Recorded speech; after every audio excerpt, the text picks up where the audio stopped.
इकडे पुणेकरांना ऐन हिवाळ्यामध्ये पावसाळा अनुभवायला मिळतोय। पुण्यामध्ये सकाळपासून रिमझिम पाऊस पडतोय। हवामान खात्याच्या अंदाजाप्रमाणे आपल्या राज्यासह पुण्यात अनेक ठिकाणी पावसाचं आज वातावरण आहे। उद्याही कायम राहणार आहे। उत्तरेकडून येणारे वारे आणि पश्चिमेकडून येणाऱ्या आर्द्रता यामुळे महाराष्ट्रावरती सध्या ढगाळ वातावरण आपल्याला दिसून येत आहे।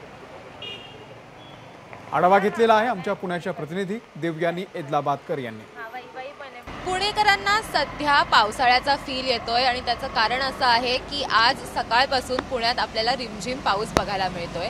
ऐन हिवाळ्यामध्ये खरं तर पावसाची स्थिती आपल्याला पुण्यात बघायला मिळते। त्याचं कारण असं आहे की अरबी समुद्रावर आपल्याला चक्रीय स्थिती बघायला मिळते। त्यामुळे उत्तरेकडून जे वारे येत आहेत ते आणि पश्चिमेकडनं येणारी आर्द्रता याच्यामुळे महाराष्ट्रावर एक ढगाळ वातावरण जे आहे ते निर्माण झालं होतं आणि त्याच्यामुळेच आपल्याला सध्या पुण्यात पाऊस बघायला मिळतोय। तुम्ही जर माझ्या मागे बघितलं तर आपल्याला अनेक लोक जे आहेत ते छत्र्या घेऊन फिरताना दिसतायत।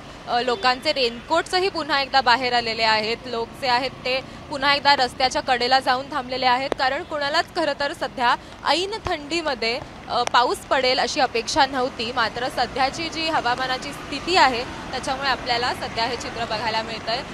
खरं तर हवामान खात्याच्या अंदाजाप्रमाणे आज आणि उद्या आपल्याला ही स्थिती जी आहे ती पुण्यात आणि राज्यासह अनेक ठिकाणीच आपल्याला राज्यात बघायला मिळणार आहे। आणि पुढचे 48 तास म्हणजे आज आणि उद्या आपल्याला पुण्यात पाऊस पडत राहील अशी जी अपेक्षा आहे, असा जो अंदाज आहे तो हवामान खात्याकडनं खरं तर वर्तवण्यात आलेला आहे। अनेक जी पिकं आहेत त्यांचंही नुकसान याच्यामुळे होऊ शकतं। शेतकऱ्यांनाही याच्यामुळे एक फटका बसू शकतो असं सध्याचं चित्र आपल्याला बघायला मिळत आहे।